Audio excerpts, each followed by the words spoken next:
Hello, good evening. This is Paul Cherry of Paul Cherry Trains, home of Bedstead Junction.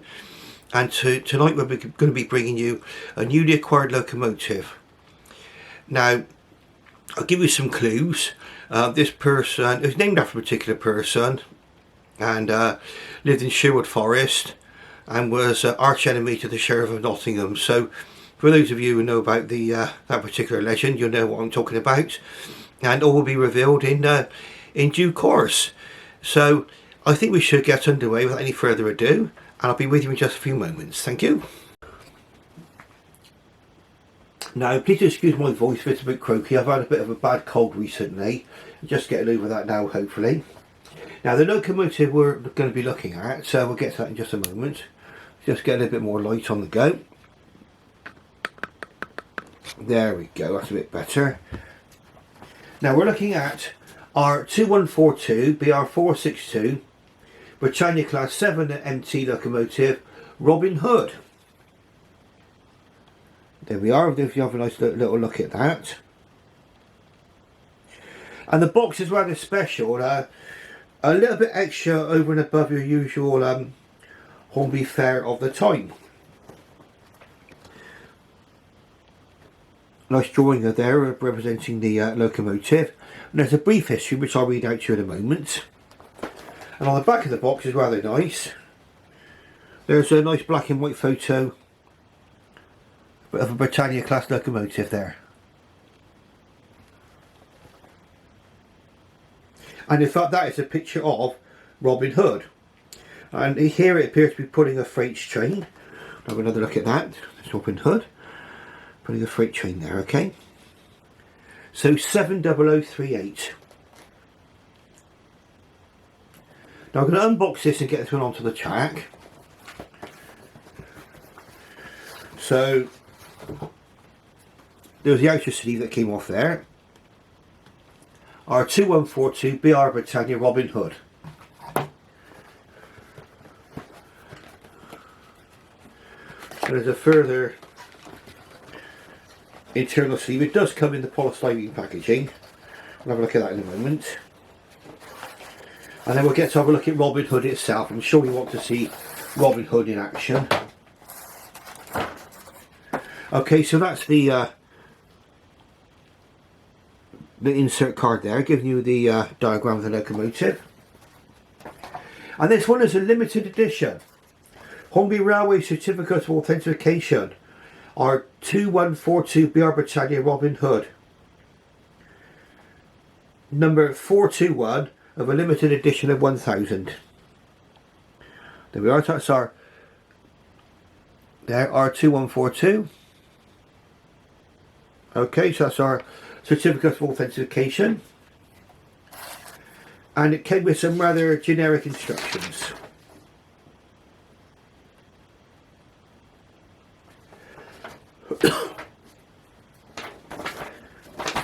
Just tells you how to general instructions about where to lubricate a locomotive and how to deal with the ring-filled motor.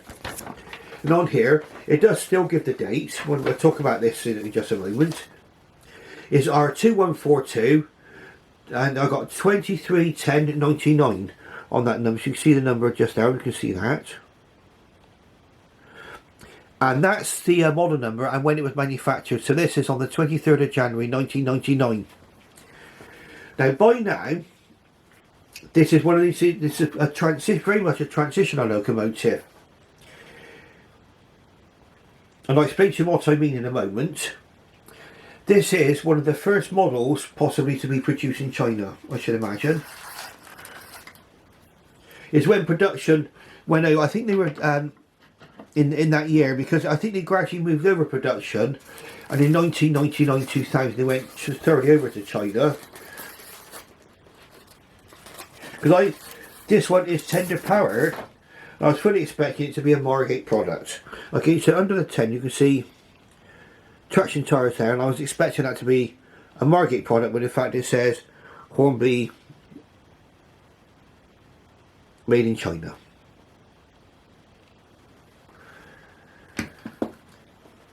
Give me just a moment. cab detail, you'd get cab detail in there, but you don't get a fully painted cab. And there's no cab glazing, I just noticed. 70038. Now this one came slightly damaged, and it was probably, well, it was damaged in transit, I guess. Could have been. And as all it was that there was nothing holding the body of the locomotive to the chassis. It's a free pardon me, it's a free running chassis. There's a tender power, you can see that moving there. Okay. And what happened was there was a fixing screw for the body with a kind of a metal insert, and that had come out. So all I had to do was glue it back in again, and now we're back as right as rain. We're running perfectly well. Now I have already oiled this locomotive, but I did forget to do one little thing, and I'm going to do that now before we get underway. Okay, so just going to stop filming just for a moment. Right, so now we've got Britannia on the tracks here, and we're just going to see, does she run forwards? She does. Does she run backwards? She does. Okay, it seems quite smooth, quite quiet really. Let's go into 4th gear, and we just get her away.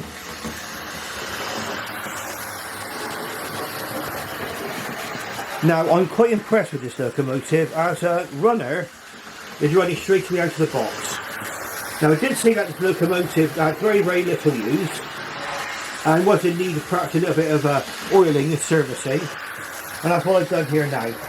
Obviously it's got the Ringford motor inside the tender, so it's tender powered. But I would say, looking at this going round and listening to it, I would defy you to say, you know, that you can actually tell this is tender powered just by watching it going around the track. Okay, I don't think you could say you could actually tell it's tender powered.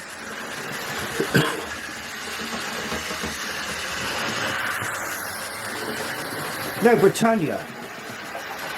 The Britannia class were actually built as part of the standardisation of British Rail. They were building standard locomotives, a whole load of new steam locomotives, really to make up for the losses of the Second World War. And a lot of locomotives we needed a lot of additional motive power, and they were decided to produce a load of steam locomotives. I believe it was about 900 altogether. The Britannia class, that was actually launched, the original Britannia, at the Festival of Britain, I believe, in 1951. And there was a special Cathay newsreel made of it, which I actually saw. And it was actually, there was a speech done by the current Transport Minister at the time. I think it was Alf Barnes. Correct me if I'm wrong on that, I think that was his name. And he actually spoke about how Britain led the way in the steam locomotive. This was launched in great fanfare. A bit of a contrast to Evening Star, which were just quietly outshot from Swindon Works in 1960. But no, Evening Star did make its way to the National Collection. This locomotive did not, unfortunately.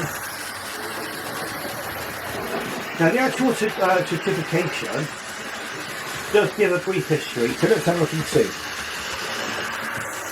So from January 1953, Robin Hood spent most of early life working out of Stratford Shed, London, on the former Great Eastern Railway. When diesels arrived, it was moved to Illingham, Lincolnshire, in 1960. Like most of the other Britannias, Robin Hood ended his days denamed and working minor duties out of Carlisle Kingsmore, which all came in August 1967.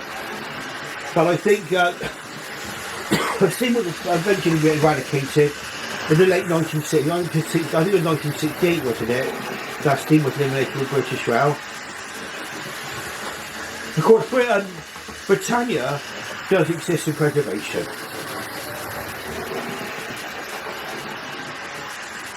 Like I say, this is a 462.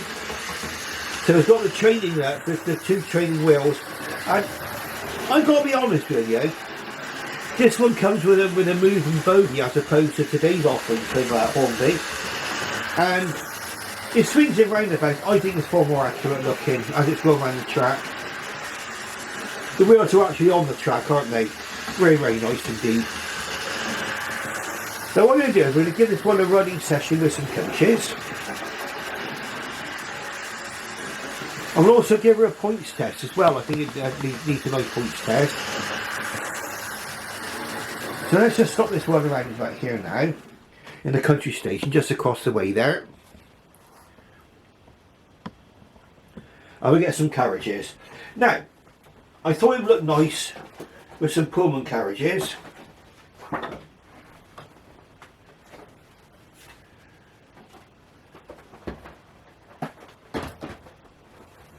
And these I bought from the Hornby Railroad range.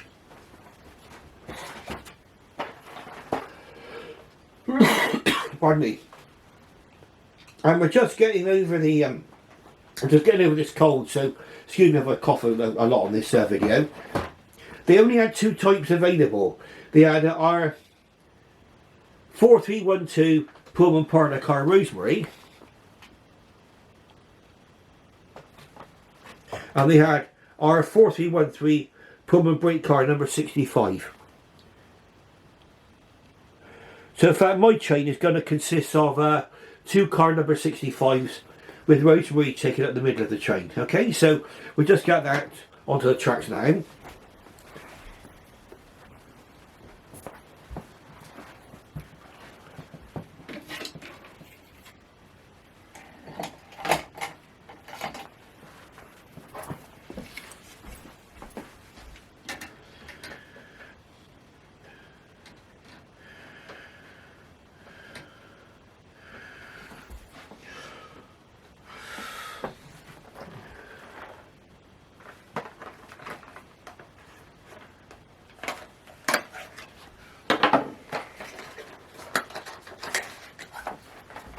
I'll just get these onto the track and then we'll get underway.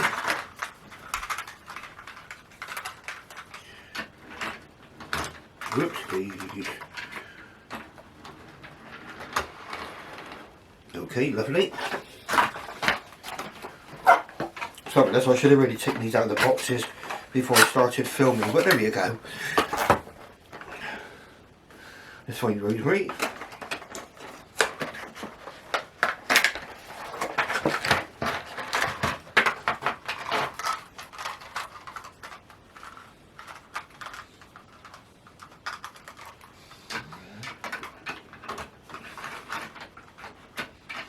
See, these coaches, being from the Hornby Railroad range, you don't get any sort of internal lighting or anything like that with these carriages. But they're great value for money in my opinion. I mean, for someone who wishes to build up a train, it can be done relatively economically with the railroad coaches. You don't get quite as much detail, of course. But I like to see my trains going around the track. And they look fine while they're running.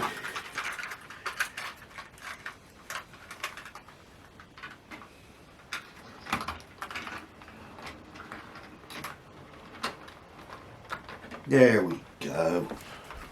Now we're going.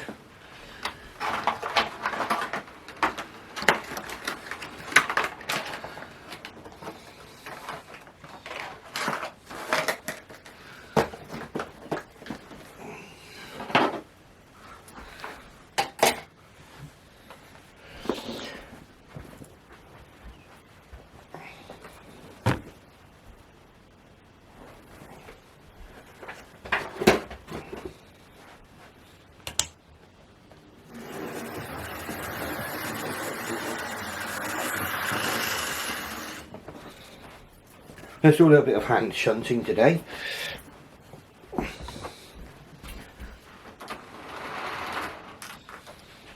There we are.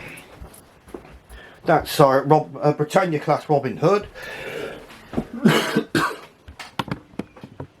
Ready to take its train round the track.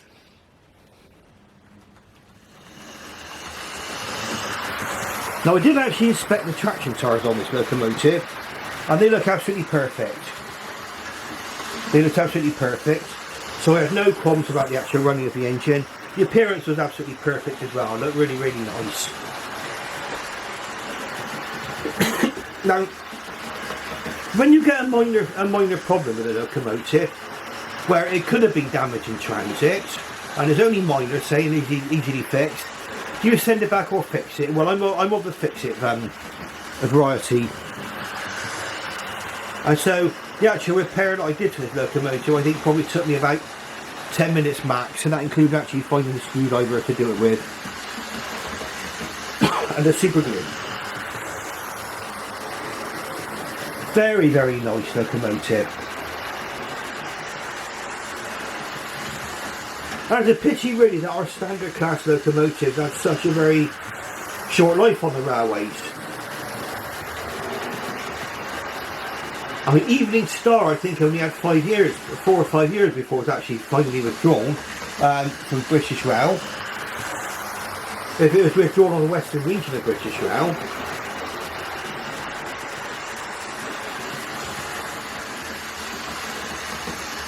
Right, so we'll have a look at a bit of a closer look at her as well in a moment.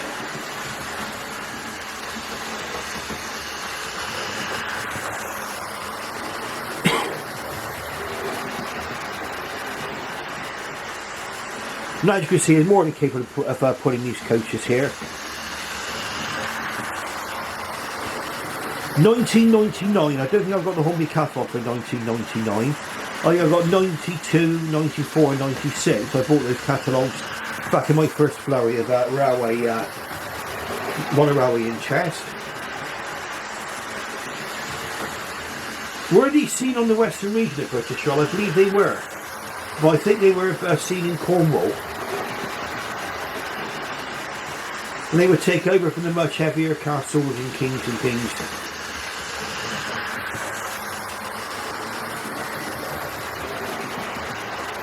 Now it's in BR Early Crest, so that's the unicycling Lion.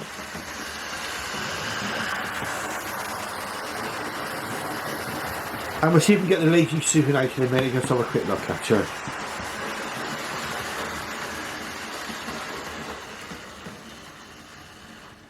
Stop her there. Right, so here's Robin Hood looking rather splendid in its BR green livery. It's got lovely lining all down the running plates, on the cab and the tender. The nameplate, we'll zoom in on that, see if I can see that better. Robin Hood.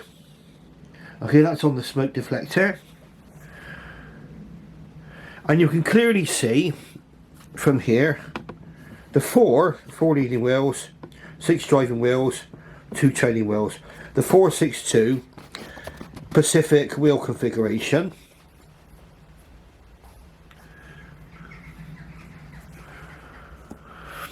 We've got a separately fitted handrail, and also appears to have separately fitted safety valves. I believe those are brass safety valves just here. No cab glazing, which is quite a surprise, but there we go. But the actual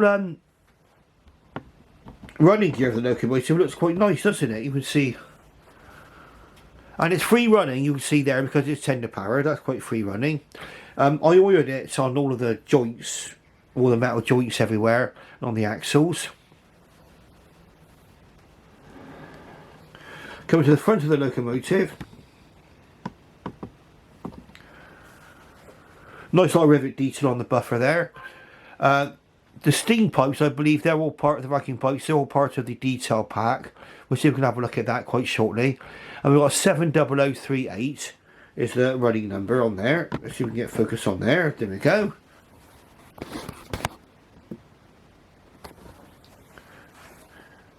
And that'll be the shed code just underneath. Oh, there's a little bit of polystyrene just there. Yeah, there we go, a bit of polystyrene. Okay, let's just zoom out.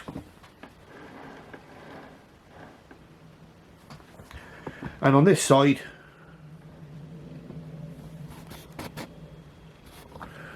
again, we got Robin Hood on the smoke deflector.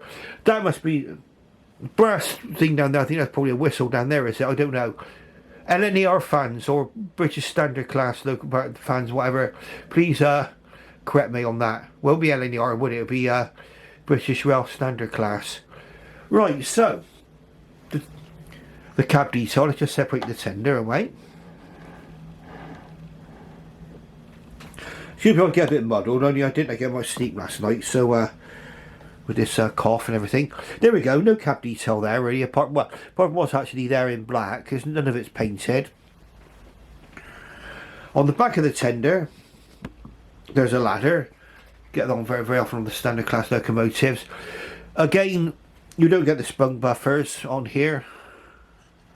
No. And you can see on the tender, the early BR crest.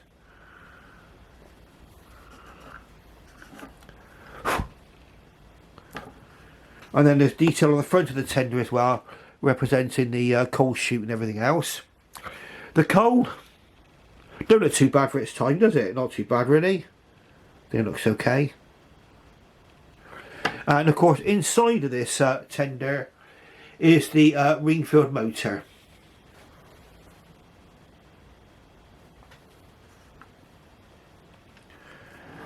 And that's what they would look like together. Oh, you've got the large couplings on there as well.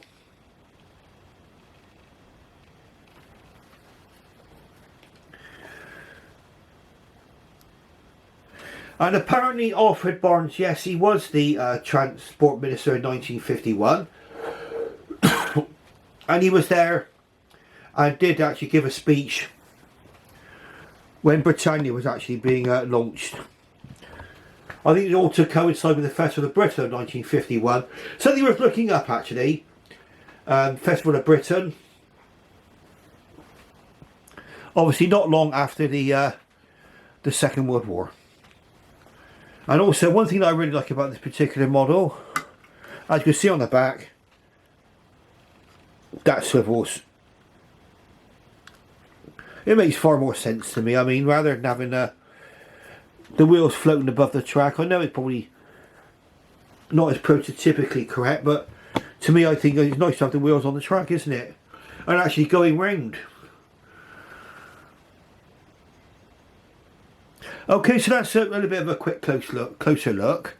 I believe that this one is a left-hand drive model. Yes, I think I can see what would be the reversing rod just here. So I'm guessing it would have the yes, it's a left. The driver goes on the left on these. Well, so what we're going to do is we're going to get back to watch Britannia go around the track, and then we'll wrap things up. Okay, so I'll be back with you in just a few moments. Right, so let's just get underway.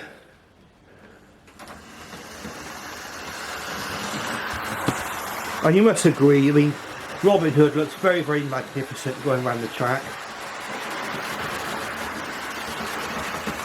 Robin Hood, back in the days of black and white television, there used to be a TV series called Adventures of Robin Hood. That was on the television quite a lot when I was a child in the 1960s. And that sort of captured the imagination of a lot of children. And we all went out and bought bows and arrows with little suckers on as part of the big targets. Maybe on the shed wall. some of the things we amused ourselves with back in the day. And you know, say we very much used to get into the adventures of Robin Hood. Now we're going to try this locomotive over points. We'll just see what she's like over points. And we're going to go into the more difficult junction, and we'll see if we can negotiate that as well. And while I'm at it, I just need to make a small adjustment to the track.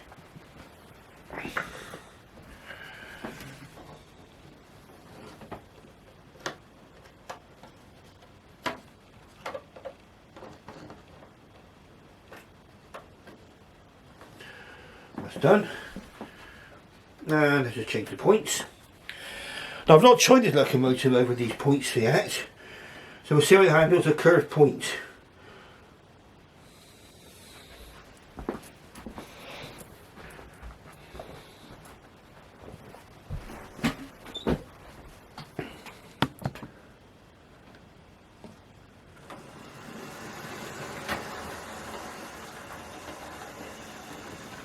There we go.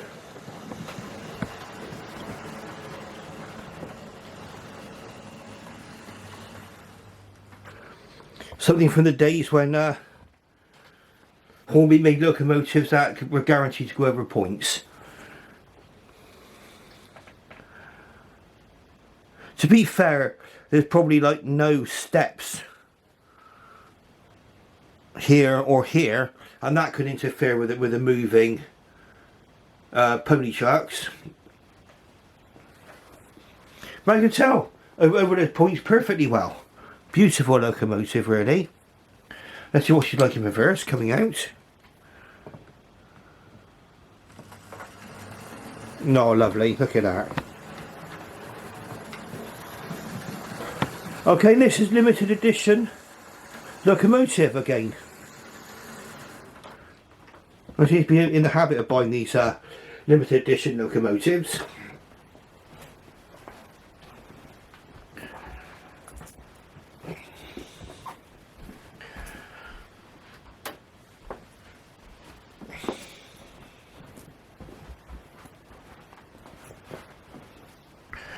And I bought this for about £80 odd, I think it was.